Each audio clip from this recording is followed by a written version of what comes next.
pressure, she decided to push this. If she didn't, what was the point? Time was passing, with her youth.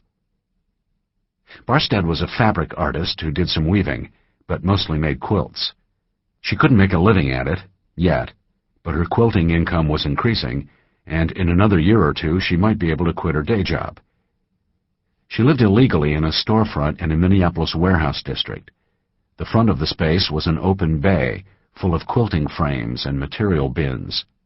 The back she'd built herself. She'd enclosed the toilet and divided the rest of the space into bathroom, sitting area, and kitchen.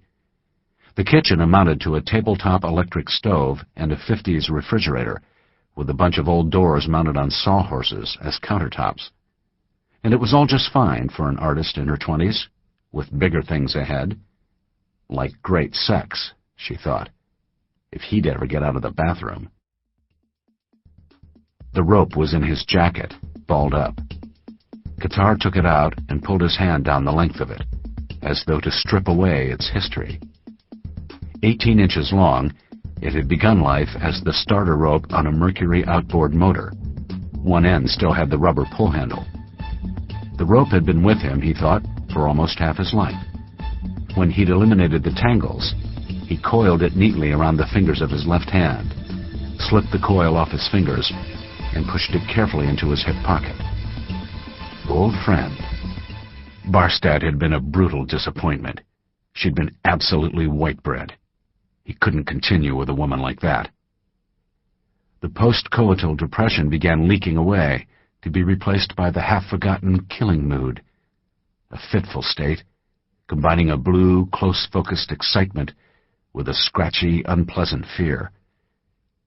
He picked up his jacket and carried it into the living room, hung it on the back of a wooden rocking chair, and walked to the corner of the makeshift kitchen.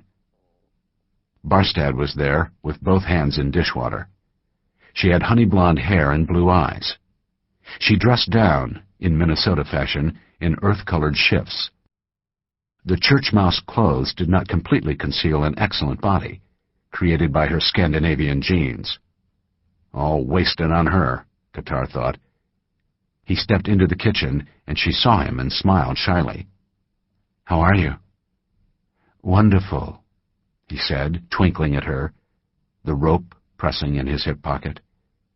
She'd known the sex hadn't been that good. That's why she'd fled to her dishes. He bent forward, his hands at her waist, and kissed her on the neck. "Absolutely the best." "I hope it'll get better," she said, blushing. "I know it wasn't everything you expected. You're such a pretty woman." He touched the side of her neck. "Such a pretty woman." He pushed his hips against her, and she moved her butt back against him. "And you are such a liar.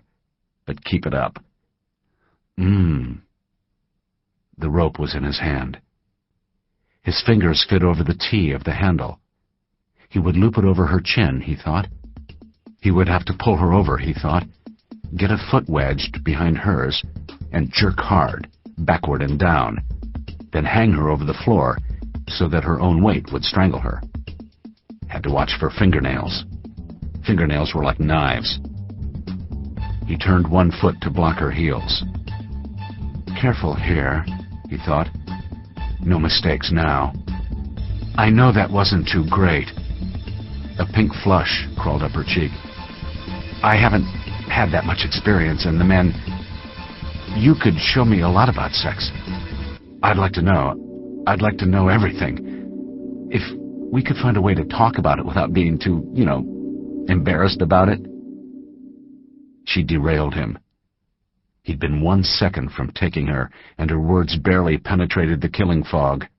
But they got through. She wanted what? To learn about sex? The idea was an erotic slap in the face, like something from a bad pornographic film, where the housewife asks the plumber to show her how to... He stood frozen for a moment. Then she half-turned and gave him the shy, sexy smile that had attracted him in the first place. Qatars pushed against her again and fumbled the rope back into his hip pocket. I think we could work something out. And he thought, silently amused. Talk dirty, save your life. James Qatars was an art history professor and a writer, a womanizer and genial pervert and pipe smoker, a thief and a laughing man and a killer. He thought of himself as sensitive and engaged, and tried to live up to that image. He kissed Barstad once more on the back of the neck, cupped one of her breasts, then said, "I've got to go. Maybe we could get together Wednesday?" Qatars left the apartment with a vague feeling of regret. Barstad had mentioned that she had to go to the bank later in the day. She'd gotten enrollment fees for a quilting class. She had almost $400 in cash. The money could have been his, and she had some nice jewelry, worth maybe another $1,000. There was some miscellaneous stuff as well, cameras, an IBM laptop, and a Palm 3 that together could have pulled in a couple of hundred more. He could have used the cash. The new light topcoats for the coming season were hip-length, and he'd seen the perfect example at Neiman Marcus. $650 on sale. A pair of cashmere sweaters, 2 pair of slacks, and the right shoes would cost another $2,000. He'd been only seconds away from it. Was sex better than cashmere? He wasn't sure. It was quite possible, he mused, that no matter what Barstad was willing to do in bed, she would never be as good as Armani. James Qatars was 5 feet 11 inches tall, slender and balding, with a thin blonde beard that he kept closely cropped. The smile lines on his face came from laughing. He wasn't jolly, exactly, but he'd perfected a long, rolling laugh.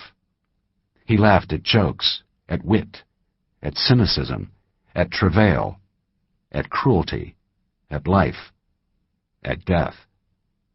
Years before, he'd cornered a co-ed in his office once, thinking that she might come across, thinking that he might kill her if she did. But she hadn't. She said instead, "All that laughing doesn't fool me, Jimbo. You've got mean little eyes like a pig. I can see the meanness." Qatars was an art historian and associate professor at St. Patrick University, author of Not a Pipe, The Surfaces of Midwestern Painting, 1966 to 1990, which had been favorably reviewed in Chicken Little, the authoritative quarterly of late postmodern arts. And also Plains on Plains, Native Cubists of the Red River Valley, 1915 to 1930, which the reviewer for the Fargo Forum had called seminal.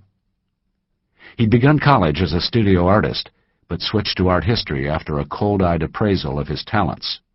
Good, but not great. He'd done well with his true interests: blonde women, art history, wine, murder, and his home, which he decorated with arts and crafts furniture. Even, since the arrival of digital photography, with art itself. Art of a sort. The school provided computers, internet connections, video projectors, slide scanners, all the tools required by an art historian. He found that he could scan a photo into his computer and process it through Photoshop, eliminating much of the confusing complexity. He could then project it onto a piece of drawing paper and draw over the photo. This was not considered entirely proper in the art community, so he kept his experiment secret. He imagined himself someday popping an entire oeuvre of sensational drawings on a stunned New York art world.